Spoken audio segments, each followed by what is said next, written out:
അറിയാൻ ആരുമില്ല. വീട്ടിൽ നടക്കുന്ന സത്യാവസ്ഥ പറയാൻ ആരുമില്ല. 4 വശത്തും ആൾക്കാരെ നിർത്തി വെച്ച് പര്യമ്പരം തോറും നിർത്തി അല്ല അയൽ തോറും നിർത്തി വെച്ച് വിളിച്ച് പറയുന്ന നുണ മാത്രം പറഞ്ഞ് കേട്ടാലൊക്കത്തില്ല. എനിക്ക് ടെൻഷൻ എൻ്റെ ജീവിതം കൊണ്ടേ ഉള്ളൂ. എനിക്ക് ടെൻഷൻ 2 കുഞ്ഞുങ്ങളുണ്ടായിപ്പോയി, അതുകൊണ്ടുള്ളതേ ഉള്ളൂ. എൻ്റെ പേര് കള്ളക്കേസ് കൊണ്ട് കൊടുത്തിട്ട് ഞാൻ കേസ് കൊടുത്തെന്ന് പറഞ്ഞിട്ട് ഒരു കാര്യവുമില്ല.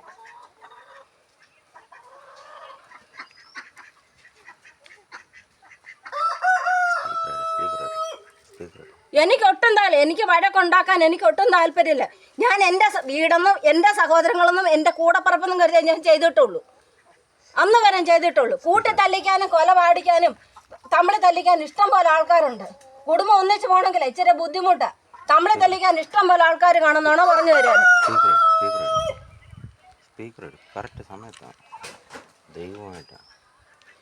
ഞാൻ കൂടത്തായി ജോളിയാണല്ലോ, പിന്നെന്തിനാ ഞാൻ കൂടത്തായി ജോളിയാണല്ലോ, പിന്നെന്തിനാ അപ്പനെയും കൊന്നു അമ്മയും കൊന്നു. ഞാൻ കൂടത്തായി ജോളിയാ. ഞാൻ അപ്പനെയും ചെയ്തിട്ട് ഒന്നും ചെയ്തിട്ടില്ല. അമ്മയെ തല്ലി ചെവിക്കല്ല് തീർത്ത് തല്ലി തല ചെവിക്കകത്തോടെ ചോരം പഴുപ്പും ചാടിച്ചത് സ്വന്തം ആങ്ങളെ തന്നെയാണ്. കൊച്ചുങ്ങളെ സ്കൂളിൽ നിന്ന് വരുമ്പോൾ തള്ളാടെ ചെവിക്കകത്തോടെ ചോരയാ ചാടുന്നത്. ഞാൻ എന്നെ കൊണ്ട് ചെയ്യാവുന്ന മാത്രമേ ഞാൻ ചെയ്തിട്ടുള്ളൂ. എന്നെ കൊണ്ട് ചെയ്യാവുന്ന കാര്യം മാത്രമേ ഞാൻ ചെയ്തിട്ടുള്ളൂ. ഞാൻ ആരും മുടിഞ്ഞു പാനം ചെയ്തിട്ടില്ല, ആരും നശിച്ച പാനം ചെയ്തിട്ടില്ല. എന്നെ കൊണ്ട് പറഞ്ഞ അപരാധം, എന്നെ കൊണ്ട് പറഞ്ഞ അപവാദം എനിക്ക് നല്ലവണ്ണം പറയാം. ഞാൻ ആരെ കുറ്റം പറഞ്ഞ് ആരെ തെറി വിളിച്ച് ഞാൻ ഈ കൂരയ്ക്കകത്തുനിന്ന് ഞാൻ ഒരയിലൊക്കത്തെ ഒരു നാട്ടിലോ ഞാൻ എങ്ങും പോകുന്നില്ല. എൻ്റെ പിള്ളേരുടെ കാര്യത്തിനല്ല, സ്വന്തം വീട്ടിലെ കാര്യത്തിനേ ഞാൻ പോകുന്നുള്ളൂ. ഒരയിലൊക്കത്തെ അല്ല ഒരു നാട്ടുകാരുടെ വീട്ടിലും ഞാൻ പോകുന്നില്ല. ചട്ടം കുഞ്ഞവൻ്റെ പെരയ്ക്കകത്തിരുന്ന് പറഞ്ഞത് ഞാൻ കേട്ടതാ, ശരിക്കും ഞാൻ കേട്ടതാ. അവന്റെ കൂട്ടത്തിൽ കടക്കാൻ പോകാൻ, അവന്റെ കൂട്ടത്തിൽ ഞാൻ കടക്കാൻ പോകാൻ ഞാൻ അവൻ ഈ നാശം മൊത്തം, അവനും പൊന്നിയും കൂടി നാശം മൊത്തം ഉണ്ടാക്കിയത്. അവനും പൊന്നിയുമാ വലുത്, അവനും പൊന്നിയുമാ വലുതെന്ന്.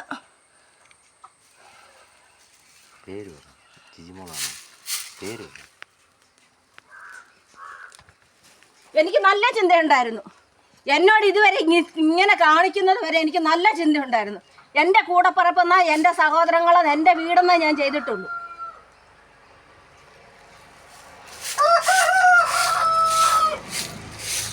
ഞാൻ പലതവണ ഇവിടെ വന്ന പ്രശ്നം എന്നോട് പറഞ്ഞു, പൊന്നെ കയറ്റിയില്ല നിനക്ക് വന്നു. ഇവിടെ വന്ന പ്രശ്നം ഉണ്ടാക്കിയപ്പോഴും ഞാൻ പറഞ്ഞു, ചട്ടം കുഞ്ഞവൻ ഇങ്ങനത്തെ സ്വഭാവക്കാരൻ ഇങ്ങനെ ഓരോരുത്തർ ഈ രീതിയിലാണ് ഞാൻ അന്നും പറഞ്ഞായിരുന്നു. അന്നേരം അത് കേൾക്കാൻ ചെവിയില്ലായിരുന്നു. ഇനി ഞാൻ പറയുന്ന കേൾക്കാനും ചെവിയില്ല, ഞാൻ പറയുന്നതിൻ്റെ ഒരു കാര്യമില്ലായിരുന്നു. ചെറിയ കണ്ടിട്ടില്ല. അടുക്കളയിൽ ഇന്ന് തന്നെ ഞാൻ പറഞ്ഞു, ചട്ടം കുഞ്ഞവൻ ചെയ്ത കാര്യം അടുക്കളയിൽ ഇരുന്ന് തന്നെ ഞാൻ പറഞ്ഞത്. നല്ല ഓർമ്മയുണ്ട് എനിക്ക്. അടുക്കളയ്ക്കകത്തിരുന്നോണ്ട് അന്നേരം എന്നോട് പറഞ്ഞത് പൊന്നിയുടെ കാര്യം, ഓരോരുത്തരുടെ കാര്യം പറഞ്ഞു ഇവിടെ വിട്ട് ശല്യം ചെയ്യുന്ന കാര്യങ്ങളും പറഞ്ഞു കഴിഞ്ഞപ്പോൾ എന്നോട് പറഞ്ഞ പൊന്നിയെ കയറ്റിയില്ല നിനക്ക് പോകുന്ന. പൊന്നി എൻ്റെ അപ്പനെ എൻ്റെ കൂട്ടത്തിൽ പെട്ടല്ലോ. എനിക്ക് എൻ്റെ അപ്പനായിട്ട് പൊന്നിയെ കൊണ്ട് നടക്കേണ്ട ഒരു കാര്യവുമില്ല. പലരും നുണ പറഞ്ഞു തരുമ്പം ഒന്ന് ചോദിക്കണം, എന്താണ് ഈ വീട്ടിലെ കാര്യം ഒന്ന് ചോദിക്കാൻ ബാധ്യത ഉണ്ടായിരുന്നു. എൻ്റെ ഏറ്റവും മൂത്ത അല്ലെ കുടുംബത്തിലെ ആണെന്നുണ്ട് ഞാൻ ഓരോന്ന് പറഞ്ഞത്. അപ്പം ഞാൻ പറയുന്നതിന് ഞാൻ വേറും മറ്റമോൻ്റെ മോളായിരുന്നു, ഞാൻ അപരാധിക്കായിരുന്നു പറഞ്ഞായിരുന്നു. അന്നേരം എനിക്ക് നല്ല ബോധ്യമുണ്ട് ഞാൻ തെറ്റ് ചെയ്തിട്ടുണ്ടോ ഇല്ലയോന്ന്. എനിക്ക് നല്ല ബോധ്യമാണ്. ആ തെറ്റ് ആര് ചെയ്തോ, എന്തിന് ചെയ്തോ, ആരിതിന് മെനക്കെട്ടോ, ഇനി അതിന് ആരാന്നുള്ളത് എൻ്റെ നിരപരാധിത്വം ഞാൻ ഈ പബ്ലിക്കിൻ്റെ മുന്നിൽ ബോധ്യപ്പെടുത്തി വെച്ചാൽ ഞാൻ ഇനി അടങ്ങിയിരിക്കത്തുള്ളൂ. ഈ ലോകം മുഴുവൻ വേശ്യാന്ന് പറഞ്ഞിരുന്ന് വിട്ടു. പണിക്കത്ത് സ്കൂളിൻ്റെ പടി കണ്ടിട്ടില്ലാത്ത പണിക്കത്തെ പറഞ്ഞ് മർത്തോമ പള്ളി കൂടുന്ന 2 പേര് മണിക്കൂറുകളോളം കാത്തു കെട്ടി നിന്ന് പറഞ്ഞായിരുന്നു. എന്താ പറഞ്ഞത്? ഞാനെങ്ങും അപരാധിക്കാൻ പോട്ടില്ല, എനിക്ക് പേടിക്കേണ്ട കാര്യമില്ല. അയല് തോറും ഓരോരുത്തർ പറഞ്ഞു തരുന്ന നോണ മാത്രം കേട്ടാലൊക്കത്തില്ല. ഞാൻ എൻ്റെ അമ്മയെന്ന് കരുതിയേ ഞാൻ ചെയ്തിട്ടുള്ളൂ. കഴിക്കാൻ കൊടുക്കാതിരുന്നിട്ടില്ല, കുടിക്കാൻ കൊടുക്കാതില്ല, ഞാൻ ദേഹോപദ്രവം ചെയ്തിട്ടില്ല, ഞാനൊന്നും ചെയ്തിട്ടില്ല. ഞാൻ വയ്യായെങ്കിലും പൈസ ഇല്ലെങ്കിലും നല്ലവണ്ണം കൊണ്ടുവന്നിട്ട് ഞാൻ പല നേരം പട്ടിണി കിടന്നിട്ടുണ്ട്. കൊണ്ടുവന്ന സാധനം കണ്ടവർ കയറി ഇരുന്ന് തീറ്റി കഞ്ഞും വെച്ച് പോയിട്ട് എനിക്ക് വെള്ളം കുടിക്കാൻ കിട്ടാത്ത സമയങ്ങൾ വന്നിട്ടുണ്ട്. ഞാൻ അന്നേരം ഒന്നും പറഞ്ഞിട്ടില്ല. അന്നേരം എന്നോട് ചോദിക്കുമോ ഒരു കാര്യം, അവരുടെ പേര് പറയാം, ദേഷ്യപ്പെടാൻ പേര് പറയാം.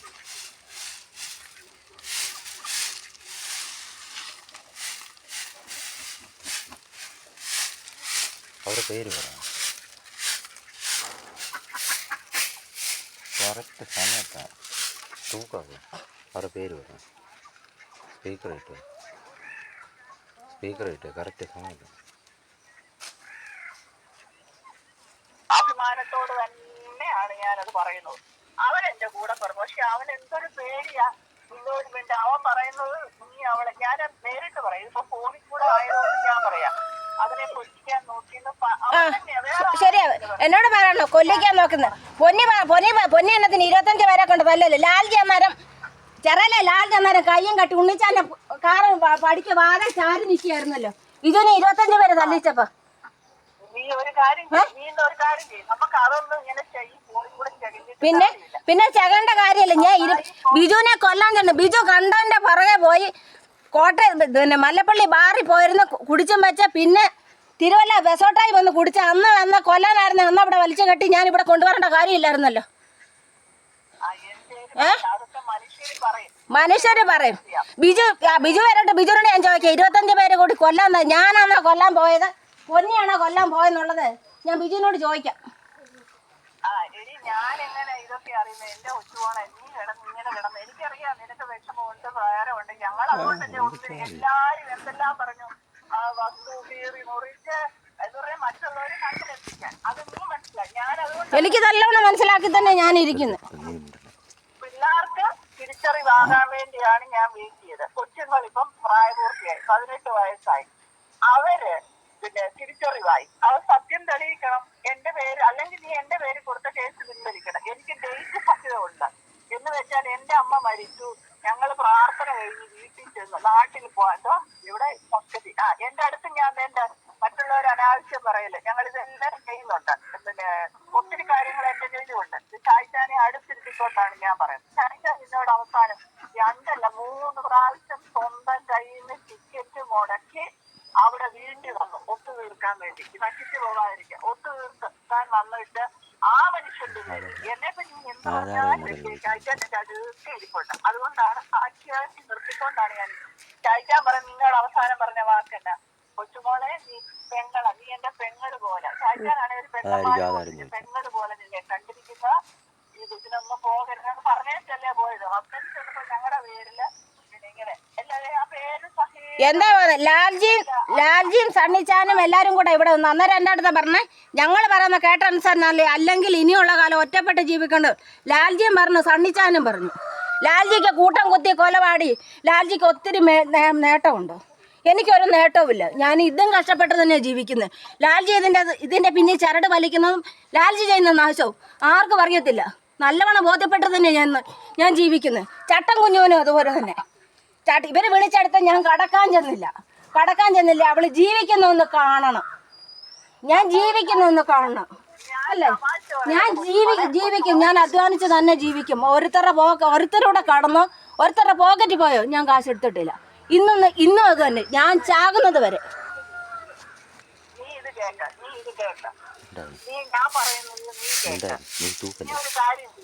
അതിനുള്ള ധൈര്യമുണ്ട്. നീ സത്യമാണെങ്കിൽ നീ മുൻപോട്ട് വാ. ഞാൻ ഒന്നിച്ച് ഇപ്പൊ ഞങ്ങൾ കല്യാണത്തിന്റെ തിരക്ക് ഒന്നിച്ച് കൂടി നമുക്കിരുന്ന് സംസാരിക്കാം. അപ്പൊ എന്റെ പേരിൽ നീ കേസ് കൊടുത്തിട്ട് ഞാൻ ആ വീട്ടിൽ കയറി വരും. ഞാൻ പറഞ്ഞു കഴിഞ്ഞാൽ ചെറയിലുള്ളവരെല്ലാരും വരും, കൊച്ചുമോളും വരും, എല്ലാരും അവിടെ വരും. സ്നേഹത്തിൽ കഴിയും. പക്ഷെ ഒരു കാര്യം, ബിജുവിനെ കണ്ടമാനം ഉപദ്രവിക്കുന്നത് കൊണ്ടാണ് അവൻ ഇങ്ങനെ വരുന്നത്. പക്ഷെ അനുഭവിക്കുന്നത് ആരാ? ബിജുവിനെ ആര് കണ്ടമാനം ഉപദ്രവിക്കുന്നു? കോട്ടയത്ത് ഇത്ര നാളെ ജോലി അവര് വിളിച്ചു പറഞ്ഞത് എന്താ വരുന്നു? കോട്ടയത്ത് നിന്ന് നീ അവിടെ നിന്നിടത്ത് അവര് വിളിച്ചു പറഞ്ഞത് എന്താ വരുന്നു? മാനേജർ വിളിച്ചു പറഞ്ഞത് എന്നോടാണല്ലോ വിളിച്ചു പറഞ്ഞത്. ബിജുവിനെ ഓരോ കൂട്ടുകൂടുമ്പോ കള്ളും കുടിച്ച് കഞ്ചാവും പഠിച്ച് നേരെ തോറും നടന്നത് എന്നെ കുറ്റം പറഞ്ഞിട്ട് കാര്യമില്ല. ബിജു ഒരൊറ്റ അവന്മാരുടെ കീഴേന്ന് അവരുടെ പെരക്കകത്തുനിന്ന് അല്ലെ അവരുടെ കുണ്ടി പറയുന്ന ബിജു മാറത്തില്ല. ഇപ്പോഴും അത് തന്നെയാണ്. ആരുടെ കൊണ്ട് പൂതോടം തമ്പി അതുപോലെ കഴിഞ്ഞ ആഴ്ച എന്താ ആവശ്യത്തിന് കടയിൽ പോയിച്ച് ഇവിടെ വന്നിട്ട് ഞാൻ കയ്യിലിരിക്കുന്ന കാശ് കൊടുത്ത് കുപ്പി മേടിച്ച് കുടിക്കുന്നത് ഞാൻ പറഞ്ഞിട്ടല്ല. ബിജുവിനെ ഞാൻ ഉപദ്രവിക്കില്ല. ബിജു പറയുന്ന വർത്താനം കേട്ട് ഞാനായതുകൊണ്ട് കേൾക്കുന്നു. ഞാൻ അതുകൊണ്ട് ബിജുവിനെ ഒന്നും ചെയ്യാതിരിക്കുന്നു. ബിജു പറയുന്ന വർത്താനം കേട്ടാൽ മനസ്സിലായോ? ആ സ്വന്തം തള്ളയോട് ചെയ്തത് ബിജു ചെയ്തത് എന്താണെന്ന് നിങ്ങൾ ആരും പറഞ്ഞല്ലോ. എന്നിട്ട് എൻ്റെ കൊച്ചിനോട് ചോദിച്ചെന്നാ അമ്മച്ചിയെ തല്ലുമായിരുന്നു. ഞാൻ ഇന്ന് വരെ ആ തള്ള ഒരു ദേഹോപദ്രവം ഞാൻ കഴിക്കാൻ കൊടുക്കാതിരുന്നിട്ടോ ഒന്നും ഞാൻ ചെയ്തില്ല. ആ ചെവിക്കല്ലിനെ അടിച്ച അടി കാരണം കൊണ്ടാണ് ആ തള്ള അങ്ങനെ ആയിപ്പോയത്. ആ ദ്രോഹമാണ് എന്നോടും ചെയ്യുന്നത്. അതേ ദ്രോഹമാണ് എന്നോടും ചെയ്യുന്നത്. തിളച്ച വല്ല അടുപ്പത്തിരുന്ന തിളച്ച വെള്ളം എടുത്ത കൊച്ചിന്റെ ദേഹത്തായിരുന്നു ഒഴിച്ചത്. കൊച്ചിന്റെ ദേഹത്തായിരുന്നു ബിജു ഒഴിച്ചത്. എന്നോട് അമ്മ മരിച്ചു വേറെ പല എല്ലാ കാര്യങ്ങളും അമ്മ എന്നോട് അമ്മ പറഞ്ഞു. ഞാൻ പറയും എന്റെ അമ്മ മരിച്ചുപോയി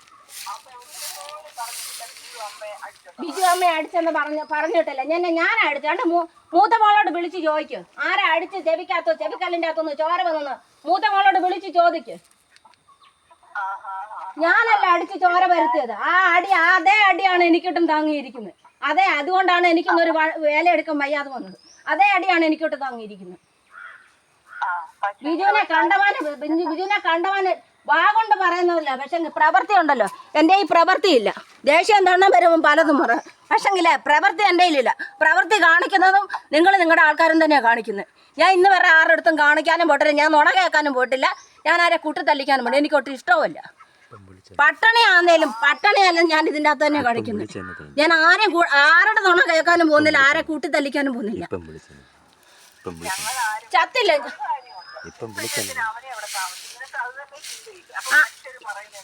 എന്തിനാ അവന്റെ പേരിൽ എന്തിനാ കള്ളക്കേസ്? അവന്റെ പേരിൽ എന്തിനാ കള്ളക്കേസ്? അവന്റെ പേരിൽ എന്റെ പേരിലും കൂടാണ് പത്തനംതിട്ട കൺട്രോൾ റൂമിൽ കൊണ്ട് കനാശാസ്യ ദസന്മാർഗിക നടപടി ഗാർഹിക പീഡനം പത്തനംതിട്ട കൊണ്ട് കേസ് കൊണ്ട് കൊടുത്തത്. ആര് കൊണ്ട് കൊടുത്തു? അതാ ചോദിക്കുന്ന, ആര് കൊടുത്തുന്നു?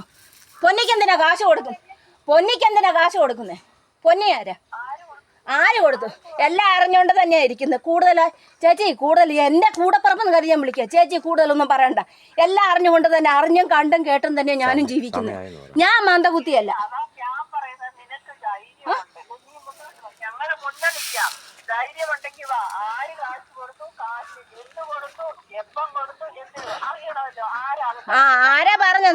ആര് പറഞ്ഞു? ആര് ചെയ്തു?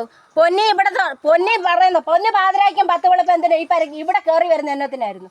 എന്ത് കാരണത്തിന് പൊന്നി ഇവിടെ കയറി വരുന്നു?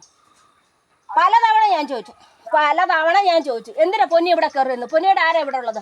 ഒരു ദിവസം പപ്പ മരിച്ചു കഴിഞ്ഞ് ഞാൻ കുഞ്ഞുങ്ങളെ സ്കൂളിൽ വിടാനായിട്ട് ഞാൻ അടുക്കളയിൽ വന്ന് നിൽക്കുമ്പോൾ ഇവിടെ ശബ്ദം കേൾക്കാം. കതകിന് ഞാൻ നോക്കിയപ്പോൾ കതകിന് കുറ്റിയില്ല. ഒരൊറ്റ കുറ്റിയില്ല കതകിന്. ആരെങ്കിലും വിളിച്ച് പെരക്കകത്ത് കയറ്റി വിടും. ഞാനിവിടെ ഉണ്ടാക്കാമെന്ന് പറഞ്ഞിരുന്നാലേ ഞാൻ സമ്മതിക്കത്തില്ല. ഞാൻ അതുകൊണ്ടാണ് കഥകളെല്ലാം പെട്ടെന്ന് ബന്ധവസാക്കിയത്. അല്ലെ ഞാൻ കോടീശ്വരൻ തന്നെ. അപ്പം ചത്ത് 1 കൊല്ലം പൊഴിയുന്നതിന് മുമ്പേ അവളെല്ലാം ഇടിച്ചു പിടിച്ച് ഉണ്ടാക്കിയത്. ഇത് കാരണം കൊണ്ട്. അല്ലാതെ പണ്ടേ എന്നെയും കൊന്നേനെയും പിള്ളേരെയും കൊന്നേനെ പണ്ടേ.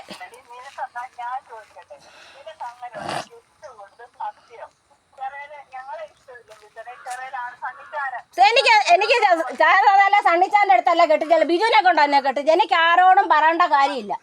ഞാൻ പറയാനുള്ള ചേച്ചി ഇവിടെ വന്ന സമയത്ത് പല കാര്യങ്ങളും ഞാൻ പറഞ്ഞായിരുന്നു. അത് ഉൾക്കൊള്ളാനോ കേൾക്കാനോ മനസ്സില്ലായിരുന്നു.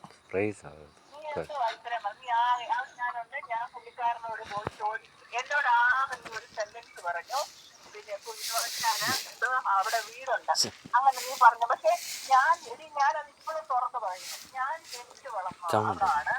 ഞങ്ങളൊന്നും കേട്ടിട്ട് പോലില്ല. ഒരുത്തര് പോലും അങ്ങനെ പറഞ്ഞും കേട്ടിട്ടില്ല. ആരും പറഞ്ഞും കേൾക്കത്തില്ല, ഒന്നും കേൾക്കത്തില്ല. കാരണം എല്ലാം മറ്റുള്ളവരുടെ മണ്ടയ്ക്ക് മാടം വെക്കാൻ വരുന്ന കഴിയുമ്പോൾ ആരും ഒന്നും പറയത്തില്ല. ഈ വിജയന്റെ പെങ്ങള് പ്രസന്നയാര് ഇപ്പോൾ സ്കൂളിന്റെ പടി കണ്ടിട്ടില്ലാത്ത പണിക്കത്തി ഒത്തിരി പറഞ്ഞെന്ന് പറഞ്ഞായിരുന്നു. പണിക്കത്തി എങ്ങനെയായിരുന്നു ജീവിക്കുന്നത്? പണിക്കത്തി എങ്ങനെ ജീവിച്ചതാ? പണിക്കത്തി എങ്ങനെ ജീവിക്കുന്നത്? അവിടെ മകനെ കൊണ്ട് നാട്ടിൽ അറിയത്തില്ലെങ്കിൽ വർത്താനം ഓരോ കാര്യങ്ങൾ പറഞ്ഞു കൊടുക്കുമ്പം അത് ആലോചിച്ച് കണ്ടേ പറയാവൂ. സ്കൂളിൻ്റെ പടി കണ്ടിട്ടില്ലാത്ത പണിക്കത്തി നമ്മുടെ മർത്തോമ പള്ളിയിൽ കൂടുന്ന 2 പേരും കൂടെ 2 മണിക്കൂർ കാത്തു നിന്ന് ഞങ്ങളോട് സംസാരിച്ചു. ഒന്ന് കുഴിവേലിമീനി കൊല്ലൻ ഇവിടെ പെരക്കത്ര കൊല്ലൻ്റെ പേരിൽ കൊണ്ട് കള്ളക്കേസ് കൊടുത്തിട്ടോ അല്ലാതെ കൊല്ലൻ ഇവിടെ വ്യഭിചരിക്കാൻ കയറി ഇരിക്കുകയല്ല. കൊല്ലൻ അതിൻ്റെ ആവശ്യമില്ല. അവന് 10-20 സെൻറ്റ് ഭൂമിയുമുണ്ട്, 2 മുറി പീടികയുമുണ്ട്, 3-4 കടക്കമുറി ഉള്ളവനുമാണ്. കൊല്ലൻ ഇതിൻ്റെ അകത്ത് കയറി ഇരിക്കേണ്ട ആവശ്യമില്ല. കരക്കാർ പറയുന്നില്ല. പിന്നെ എന്തിനാ പറയുന്നത്? അവൻ്റെ പേരിൽ എന്തിനു കേസ് കൊണ്ട് കൊടുത്തു? അവൻ്റെ കണ്ണിന് കണ്ടോണ്ടാന്നല്ലോ ഈ 2 പിള്ളേർ ജീവനോട് ഇരിക്കുന്നത്. പലരും പറഞ്ഞല്ലേ അവന്റെ വീട്ടിൽ. അപ്പം ഇവിടെ കയറി തല്ലി കൊന്നേച്ച് ആണ്ട കെന്നഡിയുടെ കൊച്ചിനെ കൊന്നു, തുണ്ടേങ്കുളത്ത് കൊന്നു, ആണ്ട അക്കനെ ആണ്ട് ഒരെണ്ണത്തിനെ കൊണ്ട് കത്തിച്ചു. എന്നിട്ട് എളുപ്പം കൊന്നേച്ച് കൊല്ലന്റെ പേര് കൊണ്ട് കേസും കൊടുക്കാം. എളുപ്പമുണ്ട്. ആര് കൊടുത്തെന്നുള്ള അത് കാണാൻ ഇച്ചിരി ദിവസം കൊടുത്താൽ ഞാനും അങ്ങനെ ജീവിച്ച വ്യക്തിയല്ല. ഞാനും മാനമര്യാദയ്ക്ക് തന്നെ ജീവിച്ച വ്യക്തിയാ. എന്നെ കൊണ്ട് ചെയ്യിപ്പിച്ചതാ. എന്നെ കൊണ്ട് എന്തിനു ചെയ്യിപ്പത്? ആര് ചെയ്യിപ്പിച്ച? അനാശാസ്യ ബന്ധ അസന്മാർഗിക നടപടി, ഗാർഹിക പീഡനം എന്ന് പറഞ്ഞ് ലാൽജിയും ചട്ടം കുഞ്ഞുവനും കൂടി ഈ പെരക്കകത്ത് കയറുന്ന ഒരു ദിവസം മൊത്തം ആലോചന കഴിഞ്ഞായിരുന്നു.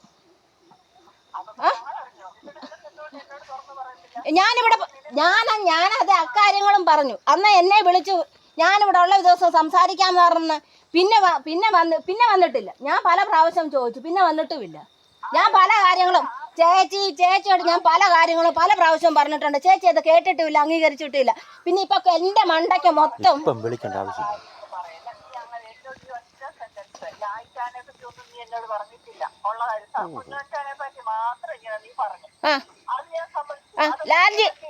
ലാൽജി തിരുവല്ലായി ജോലിക്ക് അല്ലെന്ന് പറഞ്ഞ ലാൽജി വിളിച്ച കാര്യം പറഞ്ഞില്ല അല്ലേ? ഇല്ലേ? കേസ് കൊടുത്തേക്കുന്നത് തിരുവല്ലായി കൊണ്ട് കേസ് കൊടുത്തേക്കുന്നത്. എനിക്ക് വേദോത്സവത്തെ തൊട്ട് ചേച്ചി സത്യം ചെയ്യണേ. ഇവിടെ ഒത്തിരി എന്താ അനങ്ങും നടന്ന് ഇവിടുത്തെ വേദോത്സവത്തെ തൊട്ട് സത്യം ചെയ്യില്ലായിരുന്നു. എനിക്ക് വേദോത്സവത്തെ തൊട്ട് സ്വന്തം മനസാക്ഷിയോട് മാത്രം ചോദിച്ചാൽ മതി, തെറ്റാണെന്നുള്ളത്. എനിക്ക് എന്റെ മനസാക്ഷിയോട് ചോദിക്കേണ്ട കാരണം ചോദിച്ചാൽ കള്ളക്കേസ് കൊടുത്തും വെച്ച് പണ്ടവരുടെ നുണയും കേട്ട് കുടുംബം മുടിച്ചിട്ട് കള്ളക്കേസം കൊണ്ട് കൊടുത്തിട്ട് ഞാൻ എന്റെ മനസാക്ഷിയോട് ചോദിക്കേണ്ട കാര്യങ്ങൾ. ഞാൻ ഈ 2 കൊച്ചുങ്ങളെ വളർത്തിയത് 4.5 വർഷം ഇതൊരു വട്ട് കളിച്ചാണ് ഞാൻ ചെയ്തെന്ന് പറഞ്ഞു. 4.5 വർഷം ഇതുവഴി വട്ട് കളിച്ചു കൊടുത്തായിരുന്നു. അന്നേരം ആരെല്ലാം തിരക്കായിരുന്നു ഈ കുടുംബം എങ്ങനെ പോർന്നെന്ന്. അത് കഴിഞ്ഞ് ഇത് കൈ നിൽക്കാതെ വന്ന് ആര് പറഞ്ഞാലും അംഗീകരിക്കത്തില്ല. ഇത് കൈ നിൽക്കാതെ വന്നപ്പോഴേ ലാസ്റ്റാണ് കോട്ടയം മെഡിക്കൽ കാല് തല്ലി ഓടിച്ചു. കോട്ടയം മെഡിക്കൽ കള്ളി ഒരു പകലും കിടന്നായിരുന്നു. അന്ന് ഷായിച്ചാൻ ഇവിടെ ഉണ്ടായിരുന്നില്ല. രാവിലെ 7 മണിക്ക് വരുമെന്ന് പറഞ്ഞു റെഡിയായി നിന്നെന്ന് പറഞ്ഞു. അന്ന് ഷായിച്ചാൻ 2 ദിവസം ഇവിടെ ഉണ്ടായിരുന്നല്ലോ, ഇല്ലായിരുന്നോ?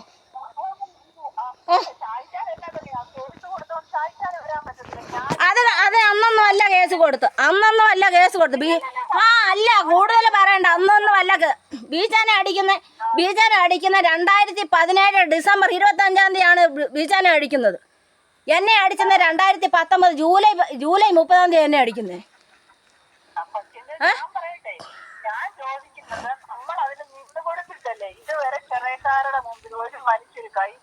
ചെറിയക്കാരുടെ മുന്നേ കൈ പൊക്കാതെ ചെറിയക്കാരുടെ സപ്പോർട്ട് കൂടിക്കൊണ്ടാണ് ഇത് ചെയ്തത്. ചെറിയക്കാരനെ കെട്ടിയ ഭർത്താവ് ഇത്രക്കാരന്. അപ്പൊ ഇവർക്ക് എന്തും കാണിക്കാം. ചെറിയക്കാരുടെ സപ്പോർട്ട് ചെയ്തുകൊണ്ടാണ് പൊന്നി ഇത്ര ആധികാരമായിട്ട്, പൊന്നിയുടെ പ്രസന്നയുടെ മോനും ഇത്ര ആധികാരമായിട്ട് അടിച്ചു. അല്ലെ അടിക്കത്തില്ല. ചെറിയക്കാർ ഇതിൻ്റെ അകത്ത് നല്ല കൈയുണ്ട്. പ്രസന്നയ്ക്ക് ആരും ഇതുവരെ ഭർത്താക്കന്മാരെ കൂടെ ഉണ്ടാക്കി കൊടുക്കാൻ. ഞാൻ എൻ്റെ മണ്ടയ്ക്ക് കയറാൻ വന്നിട്ടോ എൻ്റെ പേരിൽ കള്ളക്കേസ് കൊടുത്തിട്ടോ അല്ലെ എന്നെ വേശി അന്ന് മുദ്ര കുത്തിട്ടോ ഒരു കാര്യവുമില്ല. ചെറിയക്കാർ തന്നെ ആദ്യകാലം മുതൽ അവളെ കൊണ്ട് നടന്ന്. ഞാൻ ആരെ കൊണ്ട് നടക്കാൻ പോയിട്ടില്ല. ഞാൻ ആരെ വരയ്ക്കകത്ത് കയറിയിട്ടുമില്ല.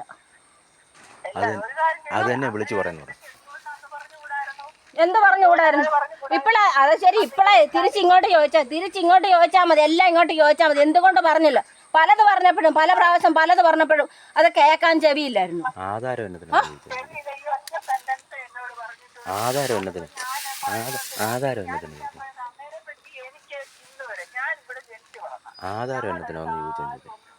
ആരും പിന്നെ എന്റെ അടുത്ത് എന്തിനാ വന്നേ? ഞാൻ വെറുതെ ആയതുണ്ടോ? അതാ ഞാൻ അങ്ങനെ നടക്കുകയാണെന്ന്. അമ്മ മരിച്ച് ഇവിടെ മോർച്ചറി കൊണ്ടുവച്ചേക്കുമ്പോ അവൻ കയറി വന്ന് ഇവിടെ എന്നാ പറഞ്ഞ് അമ്മയുടെ കൂട്ട മക്കളോട് പറയണം അമ്മയുടെ കൂട്ട നടക്കരുത്. ഞാൻ ആ റൂട്ടേ നടന്നില്ല. ഞാൻ മാനമര്യാദയ്ക്ക് തന്നെയാ ജീവിച്ചത്. നാളെ അങ്ങനെ തന്നെ ആയിരിക്കും. പിന്നെ പറയുന്നവരുടെ വായ അടച്ചു കെട്ടാനേ ഞാൻ ഉത്തരവാദിയല്ല. സന്തോഷമായി പോകണമെന്നോ പിള്ളേരുടെ ഭാവി ഉണ്ടെങ്കിൽ നീ വരിക, വന്ന് നേരിട്ട് സംസാരിച്ച് കാര്യം അത്രേ ഉള്ളൂ. അല്ലാതെ കിടന്നു പിന്നെ നമ്മുടെ ടെൻഷൻ നിന്റെ വീട് കൂടത്തേ ഉള്ളൂ. നനച്ചിട്ട് ഒന്നും. ഞാൻ എന്തുകൊണ്ടാണ് ഇത്രയും താഴ്ചയോട് സംസാരിക്കുന്നത്? എനിക്കതിന് ദൈവത്തിന്റെ കൃപയുണ്ടല്ലോ. ഞാൻ അതുകൊണ്ടായിരിക്കും കണ്ടാരുടെ നുണ എല്ലാം കേട്ടും വെച്ച് എന്റെ മണ്ടക്കൊട്ട് മൊത്തം മാടം കൂടെ വെച്ചിട്ട് അങ്ങ് ഇരിക്കുന്നത്. ചട്ടം കുഞ്ഞുവിന്റെ പെരയ്ക്കതിരുന്ന് പറഞ്ഞ വർത്താനം എനിക്ക് നന്നായി ഞാൻ കേട്ടതാ. കഴിഞ്ഞ ഡിസംബറിൽ ഞാൻ അവിടെ ഇല്ല. ഞാൻ കുരിശുകാലയ്ക്ക് പോയതാ. വേറെ ആവശ്യത്തിന് ഞാൻ കുരിശുകാല പോയതാ. അപ്പൊ അങ്ങനെ പോകുമ്പോ പറയുന്നവരെന്താ അവിടുത്തെ മൈക്ക് വെച്ചാണോ മൈക്ക് വെച്ചാണോ അല്ലയെന്നുള്ള സ്വന്തം മനസാക്ഷിയോട് ചോദിച്ചു നോക്ക്. എന്റെ ബാബന്റെ പേരക്കകത്ത് ഇപ്പൊ ആര് പറഞ്ഞാലും ഒന്നും കേൾക്കത്തില്ല. കാരണം ചട്ടമുഞ്ഞവൻ പറയുന്നതും പൊന്നി പറയുന്നതും അവരൊക്കെ പറയുന്നതൊക്കെ സ്വീകാര്യമാകത്തുള്ളൂ. ഇത്രയും ഇവിടെ ഇരുന്ന് ഇത്രയും അലോ ഉണ്ടാക്കിയും വെച്ച് ആൾക്കാരൊക്കെ 10-25 ആൾക്ക് പേരെ കൂട്ടി ആദ്യം അടിച്ചത് തട്ടാമല ഷിനു ആദ്യം അടിച്ച്. അന്നേരം ഞാൻ പറഞ്ഞു എങ്ങും പോകരുത് ഇവിടെ ഇരിക്കുക. പിന്നെ അടിച്ചത് 25 പേരെ കൂട്ടി. എന്നിട്ട് ഞാൻ കൊല്ലാൻ നോക്കിയെന്ന് ബിജുവിനോട് കൂട്ടി നിർത്തി ഞാൻ പറയാം. ഞാൻ കൊല്ലാൻ ചെയ്തെന്നല്ലേ, അത് ശരി, കൊല്ലാനായിരുന്ന പണ്ടേ ആകാമായിരുന്നില്ല. ഇപ്പം അതിൻ്റെ ആവശ്യമില്ലല്ലോ. എങ്കിൽ പിന്നെ ഇത്രയും ഞാൻ വില കൊണ്ട് ഞാൻ വരുന്ന സമയത്ത് ബിജുച്ചാൻ കഴിച്ചോണ്ടിരിക്കുന്ന സ്വന്തം ആങ്ങളെ കഴിച്ചോണ്ടിരിക്കുന്ന 10 ഗുളിയായിരുന്നല്ലോ. ഇപ്പോൾ ആ 10 ഗുളിയാന്നല്ലോ ഇപ്പോൾ 1 ഗുളിയാക്കിയത്. അതെന്തുകൊണ്ടാ? ആര് 10 ഗുളിക ഒന്നും പറയണ്ട. എൻ്റെ കയ്യിൽ എല്ലാ ചീട്ടും എല്ലാ ലിസ്റ്റുകളും എൻ്റെ കയ്യിൽ ഇരിപ്പുണ്ട്. എല്ലാ ചീട്ടും വർത്താനം പറഞ്ഞാൽ കുഴപ്പം, ചിരിച്ചാൽ കുഴപ്പം, എല്ലാം എൻ്റെ കയ്യിൽ ഇരിപ്പുണ്ട്.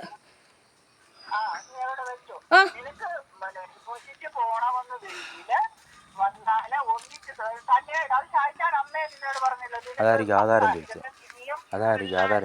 ഷാജി എന്നെ ആധാരം ചോദിച്ചത്. അവനിങ്ങനെ കളിക്കുക, അവിടെ ഇവിടവുമായിട്ടൊന്ന് കളിക്കുക, അതാണ് പ്രശ്നങ്ങള്. അവന് കളിക്കുകയാണ് എല്ലാവരുടെയും കൂടെ ഉള്ള പണി. ആധാരം ഞാനിപ്പോ വിളിച്ചത് കല്യാണത്തിന് വരാൻ സന്മനസ്സും എനിക്ക് യാതൊരു പ്രശ്നമില്ല. ഞാൻ വിളിക്കേണ്ടത് എന്നിട്ട് എന്റെ മനസ്സാക്ഷിക്ക് ഒരു ദുഃഖം ഉണ്ടാകാൻ പാടില്ല. അതുകൊണ്ട് ഞാൻ വിളിച്ചു. നിങ്ങൾക്ക് വെള്ളിയാഴ്ച വൈകിട്ട് പ്രാർത്ഥന വീട്ടിലുണ്ട്. ശനിയാഴ്ച പള്ളി വെച്ച് കല്യാണം കുടുംബമായി സംബന്ധിക്കാം. ഇപ്പൊ കൊച്ചുമോള് വന്നു കഴിഞ്ഞപ്പോഴായിരുന്നല്ലോ ഇപ്പം വിളിക്കാൻ തോന്നിയത്. കൊച്ചുമോള് വന്നോണ്ടാണോ? കൊച്ചുമോള് വന്നോണ്ടല്ല. എവിടെ എന്നാലും പ്രസംഗം ഇല്ലാതെ ഇപ്പൊ എന്നെ വിളിക്കത്തില്ലെന്ന് എനിക്കറിയാം. ഉറപ്പായിട്ടും എനിക്കറിയാം വിളിക്കത്തില്ലെന്ന്. ആരും ആർമ്മയിട്ടില്ല. ഞാനും എന്റെ കുടുംബവുമാണ് കഴിയുന്നത്. അവള് വന്നു എന്തുകൊണ്ടാണ്? അവള് ഞങ്ങൾ കഴിഞ്ഞ പ്രാവശ്യം ഞങ്ങൾ ഒന്നിച്ചാണ് വരുന്നത്. ഞങ്ങൾ നോട്ടീസ് ഒട്ടിച്ചായിരുന്നു പത്തനംതിട്ടയ്ക്ക് വരാൻ. ഞങ്ങൾ നോട്ടീസ് ഒട്ടിച്ചായിരുന്നു പത്തനംതിട്ടയ്ക്ക് വരാൻ. അതെങ്കിലും ചോദിക്കും. എന്നെ പറയിപ്പിക്കും. കഴിവിന്റെ പരമാവധി ഞാൻ പറഞ്ഞെന്നുള്ള ആരെ കൊണ്ടാലും പറയാം. നിങ്ങളുടെ കഴിവിന്റെ പരമാവധി പറഞ്ഞ സ്വന്തം അമ്മ തന്നെ എവിടുന്ന് മൂത്ത മോള് വിളിച്ച് പറയുന്നത് ഇളയ മോള് വിളിച്ച് സ്വന്തം അമ്മ തന്നെ എവിടുന്ന് വിളിച്ചു. എന്നെ ആരും വിളിക്കുന്നില്ല. ഞാൻ ആരോടും സംസാരിക്കുന്നുമില്ല. പിന്നെ ഞാൻ എങ്ങനെ തെറ്റിക്കാൻ നോക്കിയെന്ന് പറഞ്ഞാൽ എങ്ങനെ നോക്കുന്നത്? എന്നെ ഒരുത്തരും വിളിക്കുന്നില്ല. എന്നോട് ആരും സംസാരിക്കുന്നില്ല. പിന്നെ ഞാനങ്ങനെ തെറ്റിക്കുന്നെന്ന് പറയുന്നത്. പറഞ്ഞോ ഇതുപോലെ ഞാനത് നിന്നോട് പറഞ്ഞു. ഞങ്ങൾ മാസം അയച്ചു വരും. ഞാൻ മാസം 5000 രൂപ അയച്ചു. അമ്മയുടെ പെൻഷനുണ്ട്. നീ ജോലിക്ക് പോയി സുഖമായിട്ട് അതിനോട് നിൽക്കണം. അവനോട് പല പ്രാവശ്യം പറഞ്ഞു കൊടുത്തു. നിന്നോട് പറഞ്ഞു. നിന്നോട് ഒരു പ്രാവശ്യം പറഞ്ഞു. ആര് പറഞ്ഞു? എന്നോട് ആര് പറഞ്ഞു?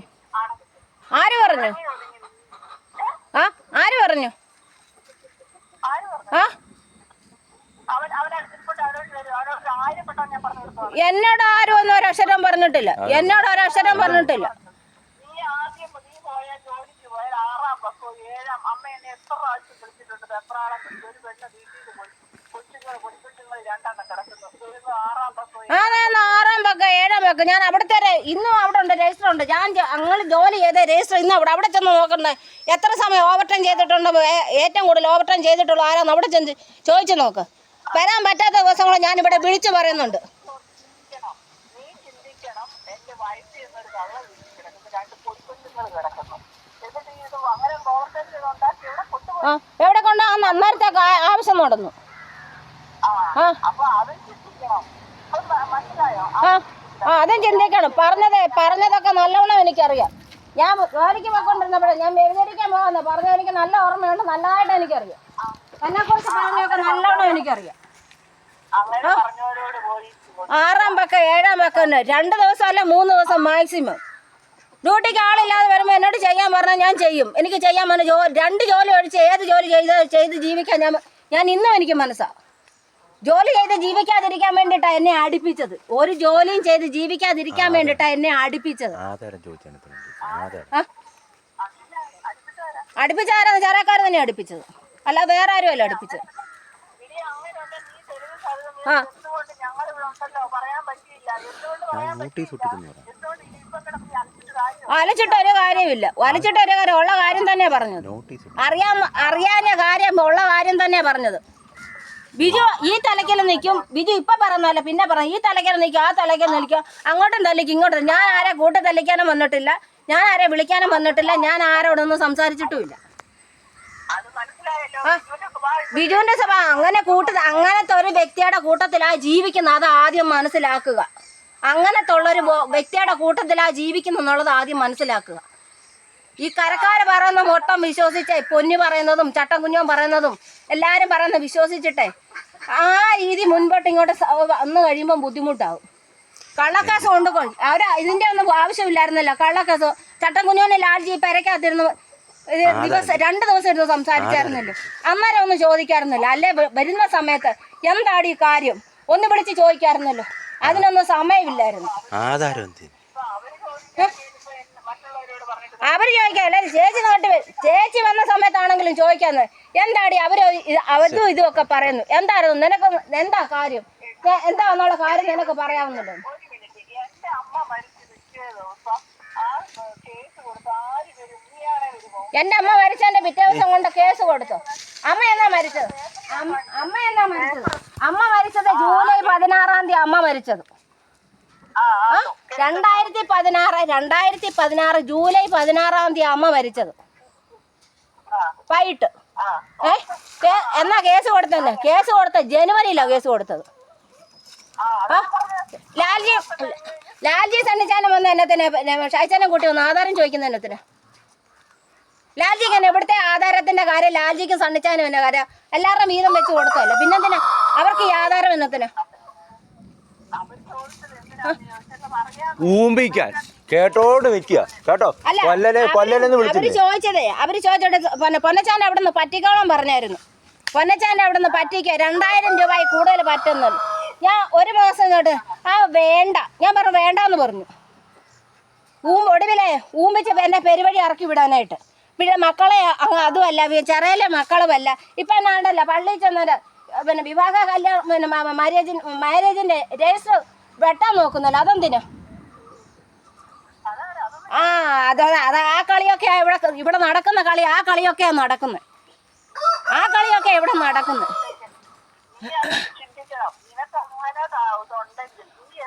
നോട്ടീസ് ഒട്ടിച്ചായിരുന്നു. അത് പറഞ്ഞു നോട്ടീസ് ഒട്ടിച്ചായിരുന്നു. ഇത്രയും നല്ല 2 പെങ്ങന്മാരുണ്ട്, അവരോട് സ്നേഹത്തിൽ പുളിയാട് പറമ്പിലായിരുന്നോ കേട്ടിച്ച? പുളിയാട് പറമ്പക്കാരാരാ പറയുന്നത്? രണ്ടറ്റം കൊണ്ടും എവിടെ നിൽക്കേ? രണ്ടറ്റം കൊണ്ടും അയൽവക്കക്കാരെ ബഹുമാനിച്ചാനോ കൂട്ടിപ്പിടിപ്പിക്കാനോ നുണ പറയാനും ഇല്ലായിരുന്നെങ്കിൽ അയൽവക്കക്കാരെ ബഹുമാനിച്ചാനും കൂട്ടിപ്പിടിപ്പിച്ച് കൊല മാടിയേ. അല്ല ഞാൻ ചോദിച്ചോട്ടെ, ഷായിച്ചാന്റെ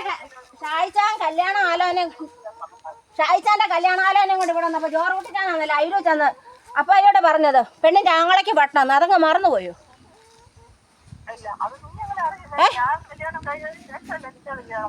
ആന്നു അതൊക്കെ പറയാൻ ആൾക്കാരുണ്ട്. അതും പറയാൻ ആൾക്കാരുണ്ടെന്ന്. പൊന്നി ചെറയിലാന്നും പറയാൻ ആൾക്കാരുണ്ട്. കാളക്കുഞ്ഞുട്ടിയുടെ മോനെ